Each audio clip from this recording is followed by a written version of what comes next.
নবী যখন অসুস্থ হয়ে পড়ছে, মৃত্যু সজ্জায় যখন নবী আমার চলে গেছে, নবী আমার আয়েশা সিদ্দিকা রাদিয়াল্লাহু তাআলা আনহাকে ডাক দিছে। ডাক দিয়া বলে, আয়েশা, আমার মেসওয়াকটা কই, মেসওয়াকটা একটু দাও, একটু মেসওয়াক করব।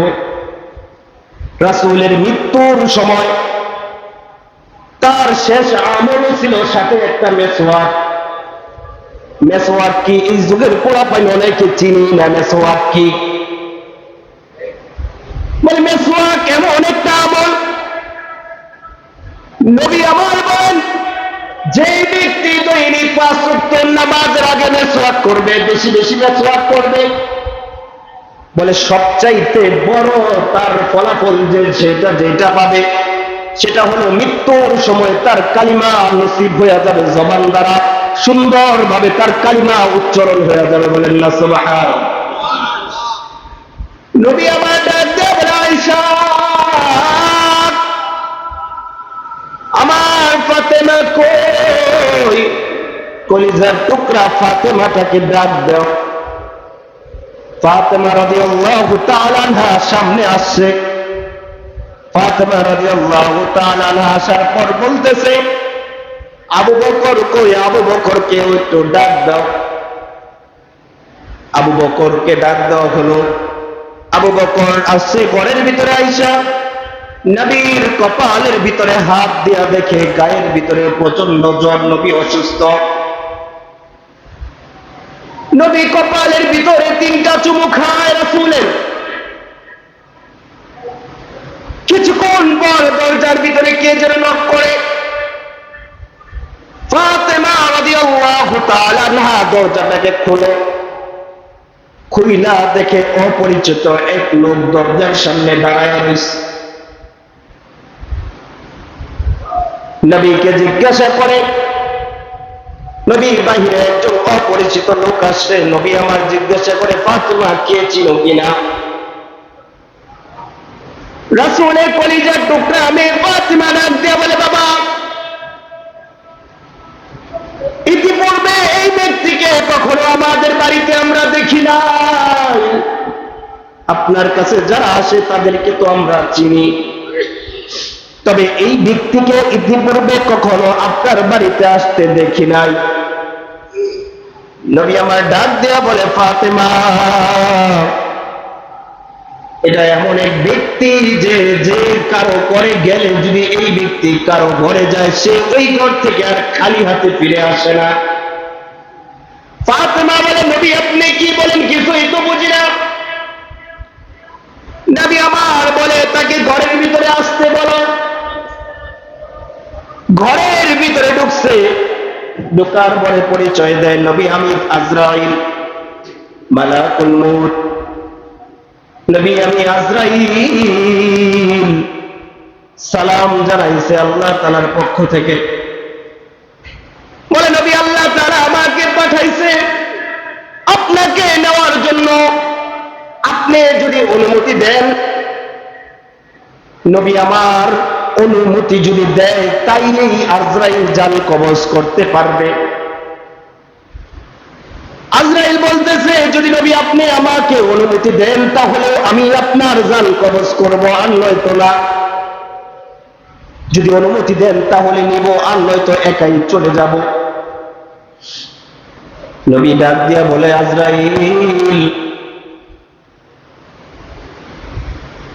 আইনা আখি জিবরাইল, আমার ভাই জিবরাইল কই? বলে, জিবরাইল তো প্রথম আসমানে।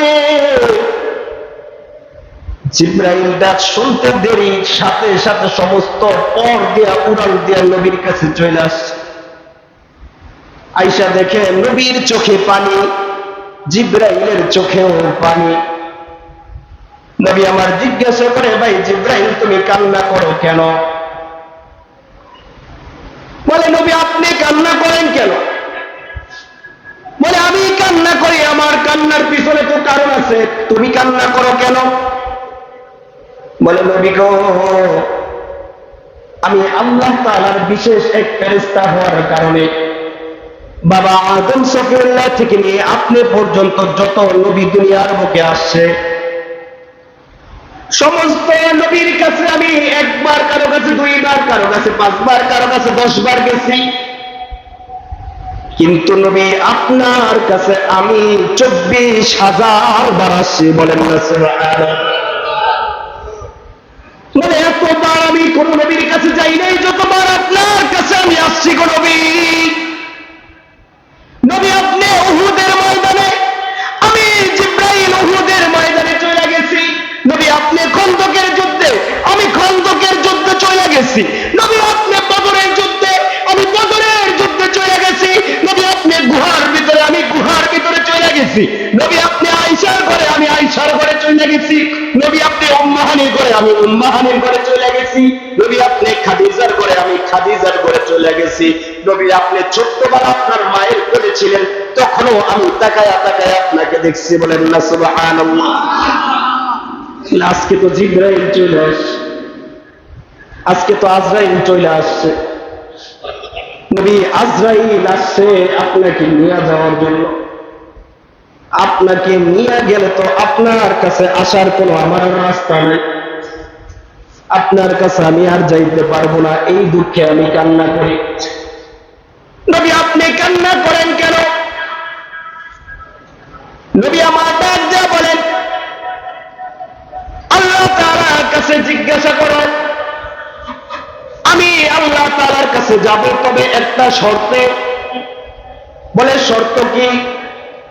বলে আল্লাহকে আগে জিজ্ঞাসা করো, আমি চলে যাওয়ার পর আমার এই এতিম উম্মতের হাল কে ধরবে, আমার আল্লাহ এই উম্মতের খবর রাখবে কিনা আগে জিজ্ঞাসা কর। জিবরাইল নূর দিয়ে আল্লাহ তাআলার কাছে, নূর দিয়ে আল্লাহ তাআলার কাছে গেছে।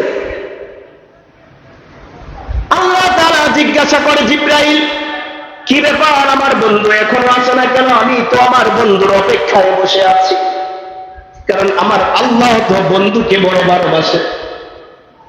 আমার আল্লাহ বন্ধুকে কেমন ভালোবাসে জানেননি? আমার আল্লাহ বন্ধুকে ডাক দেয়া বলে, বন্ধু আপনি যতক্ষণ পর্যন্ত সন্তুষ্ট না হবেন, আমি আল্লাহ ততক্ষণ পর্যন্ত আপনাকে দিতেই থাকবো, দিতেই থাকবো। বলেন না? বলে বন্ধু আমি আপনাকে কাউসার দান করছি, বলে বন্ধু আমি আপনাকে হাসরের মাঠ দিয়ে দিছি, বলে বন্ধু আমি আপনাকে জাহান্নামের গেটে দাঁড় করায় দিব, আপনার উম্মতগুলো জাহান্নামে যাইতে দিব না। বলে বন্ধু আপনার উম্মতের আগে কোন নবী জান্নাতে প্রবেশ করতে পারবে না। আরে আপনাকে আমাকে কত ভালোবাসে নবী, আমার একটু বোঝার জন্য বলি বাবা, আপনারা আমার তো বুঝে আসে না নবী আমাকে আপনাকে কত ভালোবাসে। আরে মেরাজে যায় নবী নিজের জন্য, নিজের পরিবারের জন্য, ফ্যামিলির জন্য কিছু না চাইয়া বলে আমার উম্মতকে আপনি মাফ করছেন না। বলে মৃত্যু সজ্জায় চলে গেছে, আজরাইল বৈশা হইছে রূহ নিবে, আজরাইল বৈশা হইছে রূহ নিয়ে যাবে। এই সময় বলতেছে আমি চলে যাওয়ার পর আমার উম্মতের কি হবে আগে সেটা ফয়সালা হোক। আমি আমার আল্লাহর ডাকে সাড়া দিতে রাজি আছি, তবে আমার উম্মতের অবস্থা কি হবে, আমার উম্মতকে আমার আল্লাহ দেখবে কিনা আগে সেইটা জিজ্ঞাসা করো। আল্লাহ বলে বন্ধু আপনি চলে আসেন, আপনার পরে আপনার উম্মতের খেয়াল আমি আল্লাহ নিজে রাখবো। বলেন না সুবহানাল্লাহ। আরে আমার আল্লাহ যদি আপনার আমার খেয়াল না রাখতো, তাহলে আকাশ থেকে যে বৃষ্টি হয়, বৃষ্টির বদলিতে আকাশ থেকে পাথর পড়তে পারত, পাথর পড়া মানুষ মরে যেতে পারত। সমুদ্রের ভিতরে যারা লঞ্চ চালায়, স্টিমার চালায়, সমুদ্রের যে বিশাল বড় বড় ঢেউ আসে, একটা ঢেউ যথেষ্ট পুরা স্টিমারকে ডুবাইয়া দেওয়ার জন্য। কিন্তু আমার আল্লাহ ওইখান থেকে হেফাজত করে আবার কিনারে নিয়ে আসে। পৃথিবীর বেশিরভাগ পানি যদি একটা ঢেউ সমুদ্র থেকে পৃথিবীর দিকে চলে আসে, মাটির দিকে চলে আসে, জমিনে চলে আসে, বলে পুরো জমিনকে তলায়া দেওয়ার জন্য একটা ঢেউই যথেষ্ট। কিন্তু আমার আল্লাহ বন্ধুকে রাজি আর খুশি করার জন্য এখনো আযাব দিয়ে আপনার আর আমাকে আর এই পৃথিবীকে ধ্বংস করে নাই। কারণ বন্ধুকে আমার আল্লাহ এত ভালোবাসেন, এত ভালোবাসেন, আর ওই বন্ধুকে আপনি আমি চিনলাম না।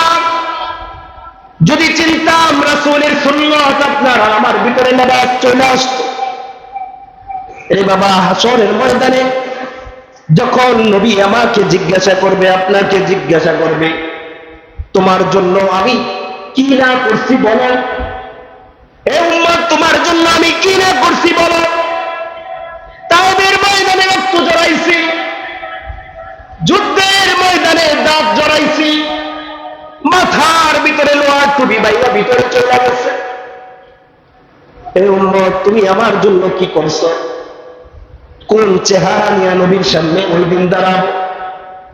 আজকে চেহারার দিকে তাকাইলে দেখা যায় নবীর সুন্নত কোন চেহারার ভিতরে নাই।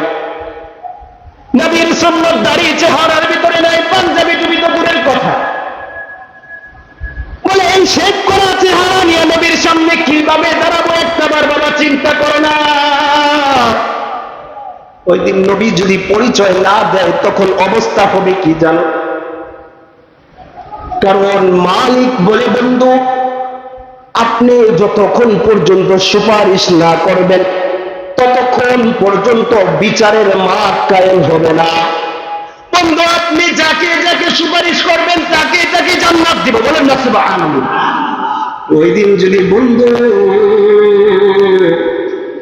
নবী আমার আপনার জন্য সুপারিশ না করে তাহলে জান্নাতে যাব না জাহান্নামে যাব? একটু বিবেককে প্রশ্ন করে দেখি। আর নবীর সামনে দাঁড়াবো বা কিভাবে? এই কিরিমশের চেহারা নিয়ে নবীর সামনে কিভাবে দাঁড়াবো? কিভাবে নবীর সামনে যায় বলবো নবী আমি আপনার উম্মত? কারণ নবী তো আপনার আর আমার জন্য কম করে নাই। এই নবী আপনার আমার জন্য কম রক্ত জড়ায় নাই। নবী যদি চাইতো দুনিয়ার ভিতরে আল্লাহ তাআলা বলে, নবী আপনি যদি বলেন পাহাড়কে স্বর্ণ বানায়া দিতে, পাহাড়কে আমি আল্লাহ স্বর্ণ বানায়া দিব। নবীর এক পাহাড়কে নবী যদি চাইতো আরামে নিজে নিজে বাইচা বাইচা আরামে চলে যেতে পারত। কিন্তু নবী না, মৃত্যুর সময় যেমন উম্মতকে বলে নাই, মেরাজে যায় উম্মতকে বলে নাই, আমার নবী এখনো রওজা মুবারকে বৈশা বৈশা ইয়া উম্মতি করতেছে। এখনো নবী আমার উম্মতকে বলে নাই। আজকে সেই উম্মত নবীর জন্য কি করলাম? নবীর নাম অনেকেই ভালো করে জানে না। নবীর কয়টা নাম আছে অনেকেই ভালো করে বলতে পারে না। আর যদি খেলোয়াড়দের নাম জিজ্ঞাসা করে ফটফটায়া খেলোয়াড়দের নাম বলে দেয়। আর্জেন্টিনার ব্রাজিলের কয়জন গোলকি আছে গোলকির নাম সহকারে বলে দিবে। প্লেয়ার কয়জন আছে প্লেয়ারের নাম সহকারে বলে দিবে।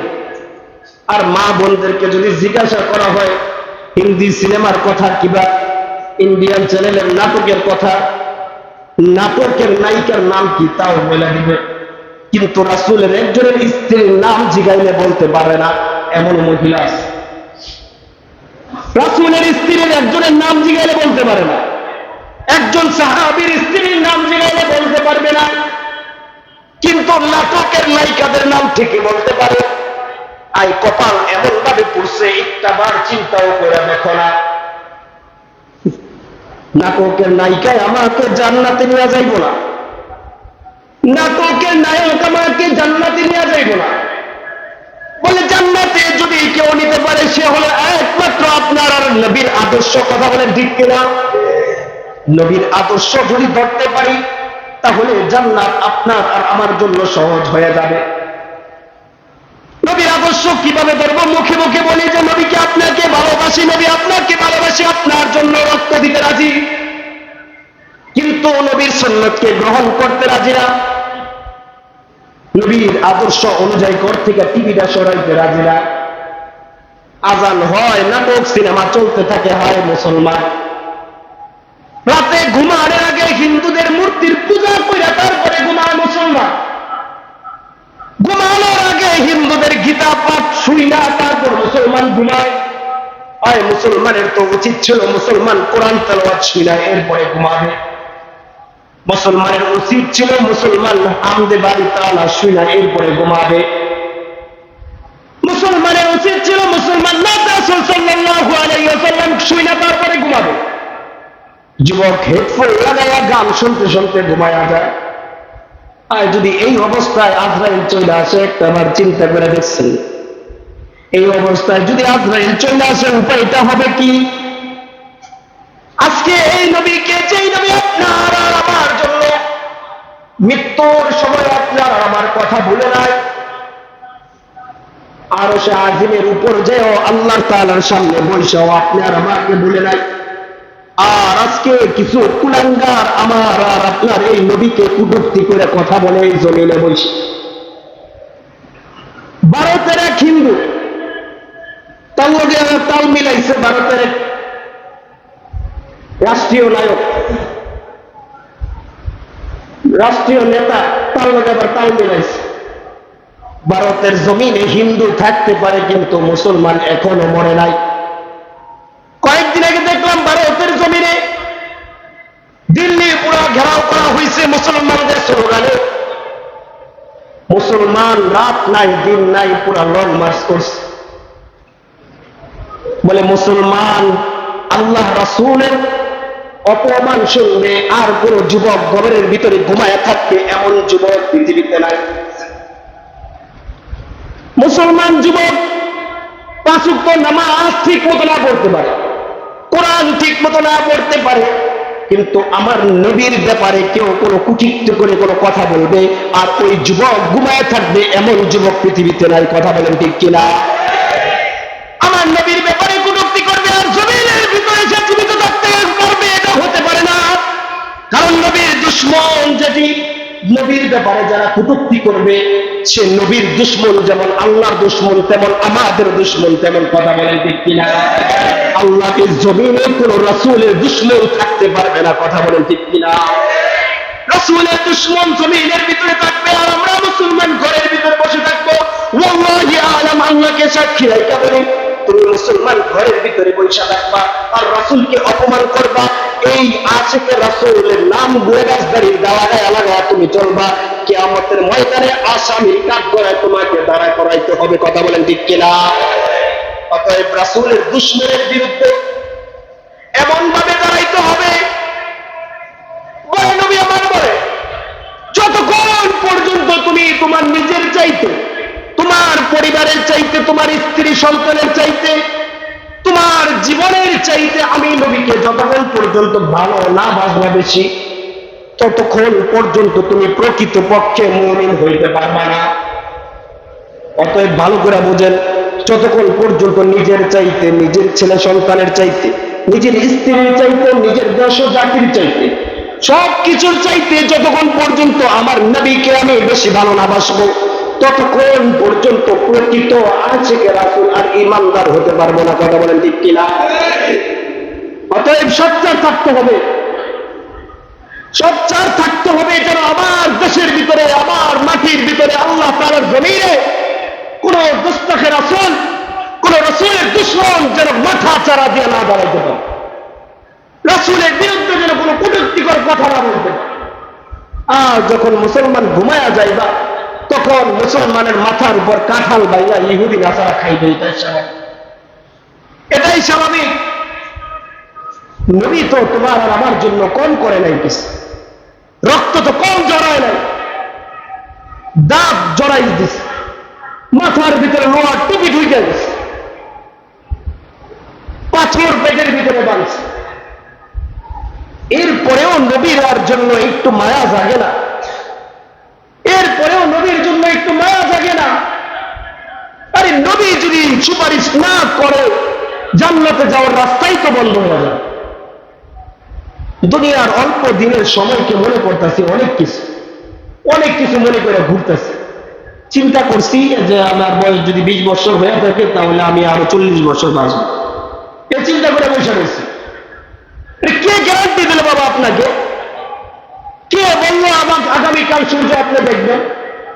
কে বললো এই রাত্রটা আপনার জন্য পরের রাত্র আবার আসবে, এই রাত্রটাই আপনার জন্য শেষ না? এই গ্যারান্টি দিল তো দিল কে? হাতে পায়ে তৈরা বলি ভাই, এখনো সময় আছে রাসূলের সিরাতের দিকে, রাসূলের সুন্নতের দিকে ফিরে আসে। আমার আপনার যে লেবাস, এই লেবাস নিয়ে রাসূলের সামনে দাঁড়াইতে পারবো কিনা নিজের বিবেককে একটাবার কষ্ট করে দেখবেন। আমার ফ্যামিলির যে হালত, ঘরের ভিতরে 24 ঘন্টা টিভি সিনেমা চলে, এই ফ্যামিলি নিয়ে রাসূলের সামনে দাঁড়াইতে পারবো কিনা একটাবার নিজের বিবেককে কষ্ট করে দেখবেন।